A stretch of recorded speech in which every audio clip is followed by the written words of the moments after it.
मोहम्मद नूरुद्दीन बताते हैं कि उनके सामने उनके भाइयों और बहनों को काट दिया गया।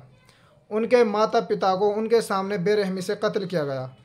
वो बताते हैं कि एक औरत को मारा गया और उनके बच्चे को छीनकर आग में फेंक दिया गया। वहीं पर मोहम्मद सिराजुद्दीन बताते हैं कि वो मार्केट से सामान लेकर गांव की तरफ आ रहे थे, तो उन्होंने देखा कि गांव के लोग भाग रहे थे चीखते चिल्लाते हुए। ये देखकर मैं अपने घर की तरफ भागा तो मैंने देखा कि मेरे दोनों बेटे तालाब के पास छुपे हुए थे। तो मैंने अपने छोटे बेटे को अपनी कमर पर उठाया और बड़े बेटे की उंगली पकड़कर भागने लगा, लेकिन मेरे बेटे की उंगली मेरे हाथ से छूट गई और वो भीड़ के हत्थे चढ़ गए। आगे चलकर भीड़ ने हमें भी पकड़ लिया और मेरे छोटे बेटे के सर पर एक आदमी ने हथियार से वार किया और उनके सर के टुकड़े टुकड़े कर दिए। मैं वहाँ से किसी तरह जान बचाकर भाग निकला। जहाँ तक नज़र जाती थी वहाँ लाश ही लाश नज़र आती थी। जी हाँ, ये कहानी है 18 फरवरी 1983 को हुए नेली नरसंहार की। नेली नरसंहार जिसको 40 साल गुजर जाने के बाद भी आज तक किसी मुजरिम को, किसी दोषी को सज़ा नहीं हुई। आप तसव्वुर कीजिए, एक बाप के सामने उसके बड़े बेटे को मार दिया गया, छोटे बेटे को उसकी गोद में मार दिया गया। ऐसी ना जाने नेली नरसंहार की कितनी दास्तानें हैं। नेली नरसंहार जुल्म व सितम की वो दास्तान है जिसको याद करते हुए भी रूह थर थर काँपती है। नेली नरसंहार ना इंसाफ़ी की वो दास्तान है जिसमें 40 साल गुजर जाने के बाद भी आज तक किसी मुजरिम को, किसी दोषी को सज़ा नहीं हुई। आज हम इसके बारे में डिटेल में बात करेंगे और हम इसमें बात करेंगे कि अटल बिहारी वाजपेयी का इसमें क्या हाथ था और उन्होंने क्या बयान दिया था जिसकी वजह से नेली नरसंहार की पृष्ठभूमि यह है कि 1978 में हीरालाल पटवारी जो मंगलाडोई लोकसभा के मेंबर थे, उनकी मौत हो जाती है। तो बाई इलेक्शन की ज़रूरत महसूस होती है। इलेक्शन के प्रोसेस के दौरान ये पता लगता है कि इलीगल माइग्रेंट की वजह से वोटिंग परसेंटेज बहुत ज़्यादा बढ़ गया है, जिसको लेकर Assam Gana Parishad, all Assam student union और दूसरे जनजाति कबीले होते हैं वो इस चीज़ का विरोध करते हैं और वो ये कहते हैं कि 1983 का जो स्टेट असेंबली इलेक्शन है इसको होल्ड किया जाए, तब तक ये प्रोसेस पूरा नहीं होता। तो सरकार ये कहती है कि 1971 के बाद जितने लोग आए हैं इलीगल माइग्रेंट कंसिडर किए जाएंगे, लेकिन ये कहते हैं कि इस डेट को और पीछे किया जाए। वहीं पर जो बंगाली ओरिजिन और हिंदू और मुस्लिम होते हैं, plain tribals council of Assam और बोरो ट्राइबल्स इस चीज़ का विरोध करते हैं, आसामियों की हेजेमनी को एक्सेप्ट नहीं करते और वो स्टेट असेंबली इलेक्शन 1983 को सपोर्ट करते हैं, जिसके नतीजे में दंगे भड़कते हैं।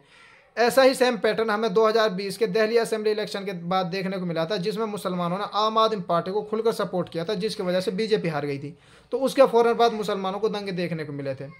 उस वक्त आसाम का कितना टेंस माहौल था, इस चीज़ का अंदाज़ा आप इस चीज़ से लगा सकते हैं कि सीआरपीएफ की 400 से ज़्यादा कंपनियां और आर्मी की 11 बटालियन को वहां पर तैनात किया गया था इलेक्शन को होल्ड करने के लिए। केपीएस गिल जो उस वक्त आईजी थे वो ये बताते हैं कि 63 जो कॉन्स्टिट्यूंसी थी आसाम में उस वक्त वो ऐसी थी कि उनमें इलेक्शन कराए जा सकते थे, लेकिन 23 के करीब ऐसी थी कि उनमें इम्पॉसिबल था, जिनमें एक नेली भी था। तो उस वक्त का इतना टेंस माहौल था। तो इस टेंस माहौल को कैसे जहर आलूद किया, कैसे इसमें आग में घी डालने का काम किया आरएसएस और अटल बिहारी वाजपेयी ने, इस चीज़ के बारे में हम बात करते हैं। आरएसएस ने वहाँ के लोकल लोगों के दिमागों में इतना जहर भरा, तरह तरह की अफवाह फैलाकर कभी ये कहा कि मुसलमानों ने किसी को अगवा कर लिया है, लड़कियों को अगवा कर लिया है, उनका रेप किया है, ये गायों को चुराते हैं, तुम्हारी ज़मीनों पर कब्जा कर लेंगे, एक बिहारी गांव पर मुसलमानों ने अटैक कर दिया। इस तरह की अफवाह फैलाकर लोगों के दिमागों में जहर भरा। इसी तरह अटल बिहारी वाजपेयी ने दंगे से जस्ट पहले स्पीच दी थी कि अगर ये इलीगल माइग्रेंट पंजाब में आ जाते तो इनको वहाँ पर टुकड़े टुकड़े कर दिया जाता, जिसके फ़ौरन बाद दंगे भड़क गए थे। इस तरह से आरएसएस और अटल बिहारी वाजपेयी ने आग में घी डालने का काम किया और ये दंगे इतने सिस्टमेटिक तरीके से किए गए थे, इतने प्री प्लान तरीके से किए गए थे कि कुछ ही घंटों में तकरीबन 14 मुसलमान गांव को ख़त्म कर दिया गया था। 10,000 से ज़्यादा मुसलमानों को मारा गया था और पुलिस ने दंगाइयों के साथ मिलकर मुसलमानों को मारा था। लोकल लोग ये बताते हैं कि जब आर्मी वहाँ पर पहुँचना चाहती थी तो पुलिस ने उनको भी वहाँ पहुँचने नहीं दिया और उनको मिसगाइड किया। इतने सिस्टमेटिक तरीके से इन लोगों को मारा गया था और वहाँ के जो 14 गाँव थे मुसलमानों को, उनको बिल्कुल मलेमेट कर दिया गया था। जैसा कि आप सबको पता है कि हर दंगे के बाद एक नेता उभर कर सामने आता है। जैसे दिल्ली दंगों के बाद कपिल मिश्रा और 2002 के गुजरात दंगों के बाद नरेंद्र मोदी नेता के रूप में उभरे। इसी तरह प्रफुल्ल कुमार महतो इन दंगों के बाद नेता के रूप में उभरे, जो 2 बार आसाम के मुख्यमंत्री बने, जबकि वो आसाम गण परिषद के अध्यक्ष थे, जो मुख्य रूप से जिम्मेदार थी इन दंगों के लिए। तो जिससे पता ये चलता है कि हिंदुस्तान में सबसे ज़्यादा आसान अगर गद्दी पाना है, राजनीतिक महत्वाकांक्षाओं को पूरा करना, तो उसके लिए ज़रूरी है कि आप मुसलमानों के खून से होली खेलें, मुसलमानों की लाशों पर राजनीति करें।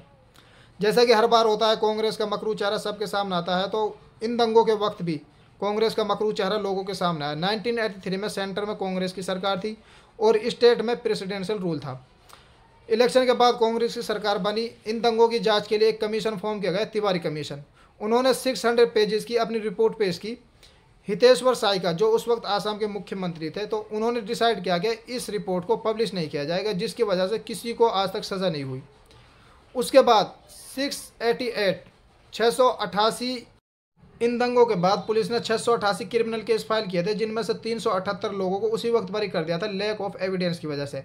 बाकी 310 को 1995 में आसाम अकॉर्ड के तहत राजीव गांधी ने बरी कर दिया था, ख़त्म कर दिया था उन केसेस को। ये ऐसा नरसंहार है जिसमें किसी मुजरिम को सज़ा होना तो दूर की बात, बल्कि उनके खिलाफ केसेस भी नहीं चले, जिससे पता ही चलता है कि मुसलमानों के साथ राजनीतिक तौर पर, आर्थिक तौर पर, सामाजिक तौर पर, एडमिनिस्ट्रेटिव लेवल पर हर जगह जुल्म सितम किया जाता है। ये सब लोग एक हैं। तो मुसलमानों को हिस्ट्री से सबक लेने की ज़रूरत है। आज उसी तारीख को दोहराने की कोशिश की जा रही है हिमंत बिस्वा शर्मा के जरिए।